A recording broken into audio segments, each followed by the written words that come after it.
A lot of people don't know how we got the Bible at all. We Westerners got the Bible thanks to the Catholic Church. The Catholic Church and members of the Church wrote the books of the New Testament. And they took over the books of the Old Testament, which even by the time of Christ had not been finally decided upon by the Jews. The Jews did not close the canon of the Old Testament until the year 100 AD, or thereabouts, at the Synod of Jamnia.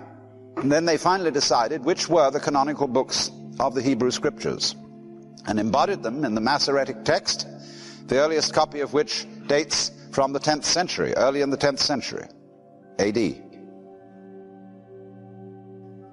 The books to be included in the New Testament were not finally decided upon until the year 382 AD again, at the Synod of Rome under Pope Damasus.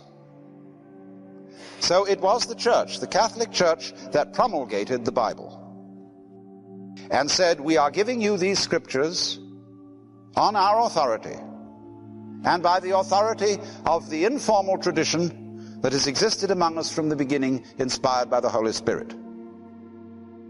So you receive historically the Bible on the Church's say-so.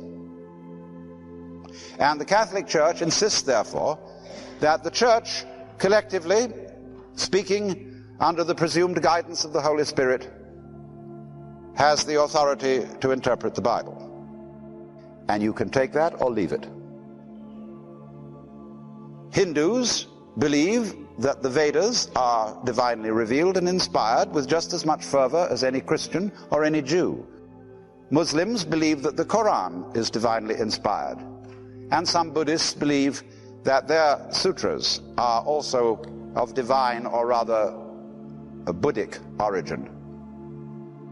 The Japanese believe that the ancient texts of Shinto are likewise of divine origin. And who is to be judge?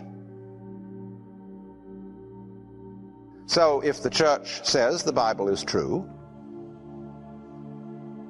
it finally comes down to you. Are you going to believe the Church or aren't you? So really, I won't deny anybody's right to hold these opinions. You may indeed believe that the Bible is literally true and that it was actually dictated by God to Moses and the prophets and the apostles. That may be your opinion, and you are at liberty to hold it. I don't agree with you. I do believe, on the other hand, that there is a sense in which the Bible is divinely inspired. But since inspiration always comes through a human vehicle, it is liable to be distorted by that vehicle. In other words, I'm talking to you through a sound system, and it's the only one now available. Now, if there's something wrong with this sound system, whatever truths I might utter to you will be distorted. My voice will be distorted. And you might mistake the meaning of what I said. Now, so therefore, everybody who receives divine inspiration, and I'm using that in a very loose way, but anybody who receives it will express it within the limits of what language he knows. And by language here, I don't only mean English, Latin, Greek, Hebrew, or Sanskrit. I mean language in the sense of what sort of terms are available to you. What kind of religion were you brought up with? My opinion is that Jesus of Nazareth was a human being, like Buddha, like Sri Ramakrishna, like Ramana Maharshi, etc., who early in life had a colossal experience of what we call cosmic consciousness. Now, you don't have to be any particular kind of religion to get this experience. It can hit anyone, anytime, like falling in love, in greater or lesser degree. But it's found all over the world. And when it hits you, you know it. Sometimes it comes after long practice of meditations and spiritual discipline. Sometimes it comes for no reason that anybody can determine. We say it's the grace of God.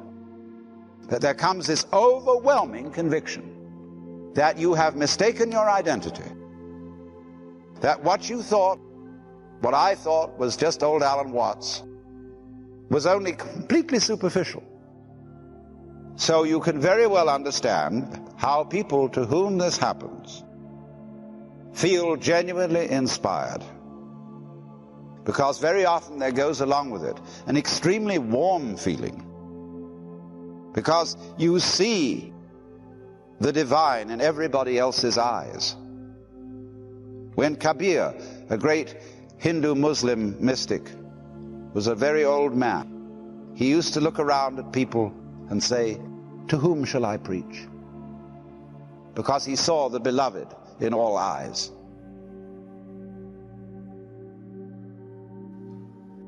The traditions of Asia, Hindu, Buddhist, Taoist, and so forth, are full of miraculous stories, and we take them in our stride. We don't think that there are any sign of anything in particular except psychic power. And I'm really a little scared of the growing interest in psychic power, because that's what I call psychotechnics.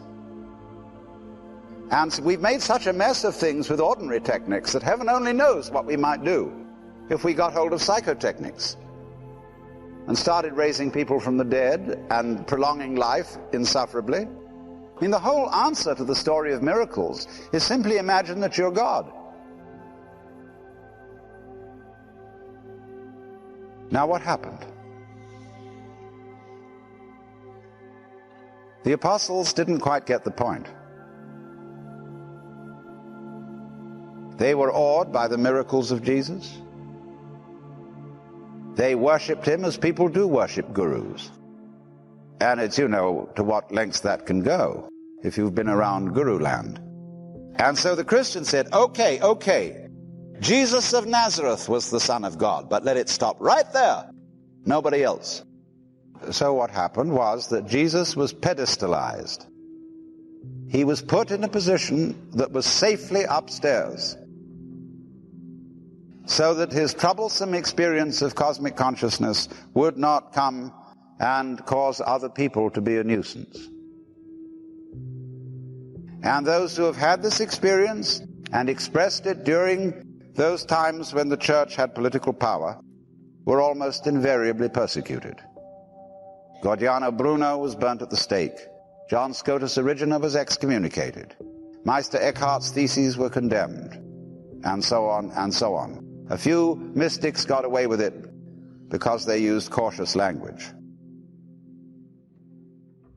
But you see what happens. If you pedestalize Jesus,